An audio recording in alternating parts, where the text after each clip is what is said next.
दोस्तों, दुबई के लोगों के लिए सोना ऐसा है जैसे उसके देश में कोई आम बात हो। सोने की गाड़ियां और घड़ियां तो आपने पहले भी देखी होंगी, लेकिन दुबई के ये शेख सोने को पहनने से लेकर खाने में इस्तेमाल करते हैं। यहाँ सोना तोले के हिसाब से नहीं बल्कि किलो के हिसाब से बिकता है। तो आखिर ऐसा क्या है जो दुबई में सोना इतना सस्ता और आम है? आज आपको यही बताने वाले हैं, तो बिना स्किप किए इस वीडियो को आखिर तक जरूर देखिएगा। दोस्तों, दुबई को सिटी ऑफ गोल्ड भी कहा जाता है।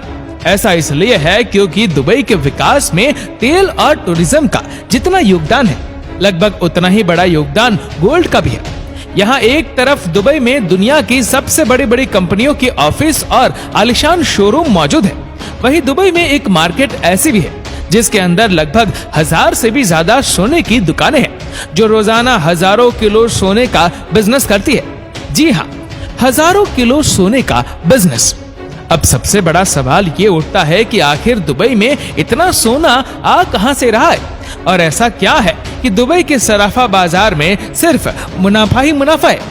दरअसल दोस्तों, दुबई साउथ अफ्रीका से बड़ी मात्रा में कच्चा सोना इंपोर्ट करता है और फिर उस कच्चे सोने से एक से बढ़कर एक खूबसूरत ज्वेलरी तैयार की जाती है। फिर दुबई का स्टैंप लगते ही इस ज्वेलरी का रेट दुबई में सोने के रेट के बराबर पहुंच जाता है। दोस्तों, दुबई में तैयार हुई ये ज्वेलरी इतनी प्योर और दिखने में खूबसूरत होती है कि ये ना सिर्फ दुबई में बल्कि दुनिया भर में बेची जाती है, जिसमें भारत और चीन सबसे आगे है। और इस तरह दुबई हर साल लगभग 1200 टन सोने का व्यापार करता है। दोस्तों, पूरी दुनिया में जितना गोल्ड बिकता है उसमें सबसे बड़ा हिस्सा लगभग 35% सिर्फ दुबई का ही होता है। यहाँ सोने की मार्केट इतनी बड़ी है कि दुबई में गोल्ड सेक्टर में करीब 4086 कंपनियां काम करती हैं, और ये महामारी में पिछले साल दुबई ने 5,52,000 करोड़ से ज्यादा का गोल्ड बेचा था। अब ये तो सब जानते ही है कि इंडिया में भी सोने का क्रेज लोगों के सर पर चढ़ा हुआ है।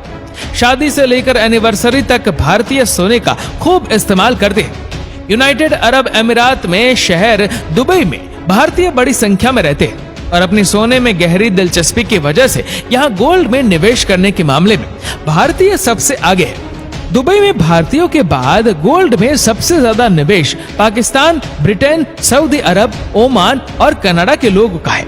अब बात करते हैं दुबई का सोना दुनिया भर में इतना मशहूर क्यों है और कैसे ये सोने की इतनी बड़ी मार्केट बन गई। तो दोस्तों, इसका सबसे बड़ा कारण ये है कि दुनिया भर में सोने की शुद्धता और गुणवत्ता के मामले में दुबई पहले नंबर पर है। दुबई में जितने भी ज्वेलर्स गोल्ड बेचते हैं वे सारा गोल्ड सरकार द्वारा उनकी शुद्धता और गुणवत्ता को चेक करके ही प्रमाणित किया जाता है। इसके अलावा हर ज्वेलर को अपनी स्टोर से बेचे जाने वाली हर गोल्ड के आइटम पर सोने की शुद्धता का हॉलमार्क लगाना जरूरी होता है। यही हॉलमार्क बताता है कि सोना कितने कैरेट का है, और यह हॉलमार्क पूरी दुनिया में मान्य होता है। अगर दोस्तों कोई ज्वेलर बिना हॉलमार्क के ज्वेलर को बेचता है या फिर मिलावटी सोना बेचता है तो उसे UAE एंटी लॉ के तहत 2 साल तक की सजा या फिर 2 करोड़ तक का जुर्माना भी लगाया जा सकता है। अब दोस्तों, दुबई में कानून कितने सख्त है ये जो दुबई गया है उससे पूछ सकते हैं। इतने सख्त कानून होने पर यहाँ नकली सोने का व्यापार ना के बराबर है। इसके अलावा दुबई में सोना बाकी देशों की तुलना में बहुत ही सस्ता है, जिसकी सबसे बड़ी वजह है कि बाकी देशों में सोने के ऊपर कई तरह के टैक्स लगते हैं। जैसे इंडिया में VAT plus GST plus excise duty plus labour charge जैसे अलग अलग टैक्स लगते हैं, जो सोने की ज्वेलरी को काफी महंगा बना देते हैं। लेकिन दुबई में गोल्ड ज्वेलरी पर सिर्फ 5% वैट लगता है, और ये टैक्स भी जनवरी 2018 के बाद लगना शुरू हुआ, जिसका मतलब है कि 2018 के पहले दुबई से सोना खरीदना आज के मुकाबले और भी सस्ता था। इसके अलावा दुबई में आने वाले टूरिस्ट वेट रिफंड कर सकते हैं, तो टूरिस्ट के लिए तो गोल्ड और भी सस्ता हो जाता है। साथ ही दुबई में सोने की कीमत या फिर भाव हर शॉप में एक ही होता है, क्योंकि यहाँ इंटरनेशनल गोल्ड प्राइसेस को फॉलो किया जाता है, जो इंटरनेशनल मार्केट के हिसाब से बदलता रहता है। इसका फायदा ये होता है कि आपको हर शॉप में जाकर गोल्ड प्राइस चेक या फिर नेगोशिएट करने का झंझट नहीं रहता। दुबई में सोने की कीमत फिक्स जरूर है, लेकिन आभूषणों की बनवाई से लेकर लेबर चार्ज में आप मोल भाव कर सकते हैं। लेकिन ये सब आभूषण के डिजाइन किस देश का डिजाइन है, मशीन से बना है या हाथ से, रिटेलर पर और आपके बार्गेनिंग टैलेंट पर भी निर्भर करता है। और अगर आपकी बार्गेनिंग स्किल्स कमाल की है तो हम आपको राय देंगे दुबई गोल्ड सूक में जाने की। अब आप सोच रहे होंगे कि ये दुबई गोल्ड सूक है क्या? तो दोस्तों, यही वो दुबई का ट्रेडिशनल गोल्ड मार्केट है जिसके बारे में कहा था कि हम आपको आखिर में बताएंगे। दोस्तों, दुबई गोल्ड सूक दुनिया का सबसे बड़ा गोल्ड बाजार है जिसमें 1000 से भी ज्यादा दुकानें हैं। इसके अलावा हर मॉल में बड़े बड़े ब्रांड जैसे कि डमस, मालाबार और कल्याण ज्वेलर्स जैसी गोल्ड शॉप भी मौजूद है। यहाँ आपको लेटेस्ट से लेटेस्ट डिजाइन की ज्वेलरी मिल जाती है।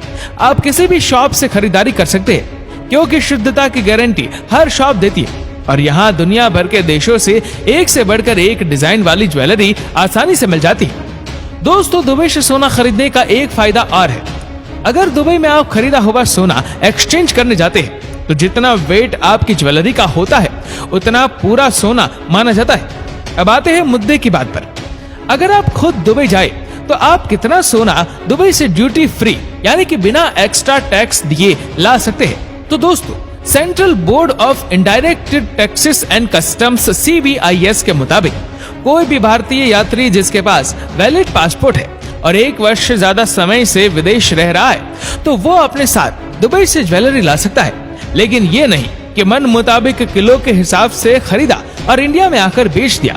इस पर भी लिमिट है और आप दुबई से कितना सोना टैक्स फ्री ला सकते हैं। तो चलिए जानते हैं। अगर आप पुरुष यात्री हैं तो इसकी लिमिट 20 ग्राम है या फिर जिसकी कीमत 50,000 रुपए से ज्यादा ना हो, आप इतनी ही गोल्ड ज्वेलरी ला सकते हैं। और अगर आप एक महिला यात्री हैं तो 40 ग्राम गोल्ड या फिर जिसकी कीमत 1 लाख रुपए से ज्यादा ना हो, इतने सोने के आभूषण पर आप ला सकते हैं। यही सेम नियम बच्चों पर भी लागू होता है। और अगर आपको दुबई से भारत इससे ज्यादा सोना लेकर जाना हो तो आपको कस्टम ड्यूटी देनी होगी, जो पहले 10% थी लेकिन अब बढ़कर 12.5% हो गई है। लेकिन दोस्तों, इसका मतलब ये नहीं है कि आप कस्टम ड्यूटी देकर मनचाहा सोना ला सकते हैं। इसकी भी लिमिट है। अगर आप दुबई में 6 महीने से ज्यादा रुके हैं तो आप 1 किलो सोने का बार या फिर कॉइन के रूप में ले जा सकते हैं। और अगर इससे ज्यादा सोना लाना चाहेंगे तो एक्स्ट्रा सोने पर 36.5 कस्टम ड्यूटी लगेगी। तो कुल मिलाकर बात यह है कि दुबई से सोना खरीदना हर हिसाब से अच्छा है। तो आप जब भी दुबई जाए गोल्ड शॉपिंग जरूर करें। बस इतना ध्यान रखें कि अपनी खरीदारी का बिल अपने साथ रखें और हो सके तो गोल्ड पहनकर ही आए। दोस्तों, उम्मीद करते हैं कि ये वीडियो आपको पसंद आई होगी। आपको ये वीडियो कैसे लगी नीचे कमेंट करके जरूर बताएगा। और अगर आपको वीडियो अच्छा लगा हो तो इस वीडियो को लाइक करेगा, शेयर करेगा ज्यादा से ज्यादा लोगों तक। और ऐसी ही और भी रोचक जानकारियों के लिए सब्सक्राइब करें हमारे YouTube चैनल को और Facebook पर फॉलो करें हमारे पेज को। धन्यवाद।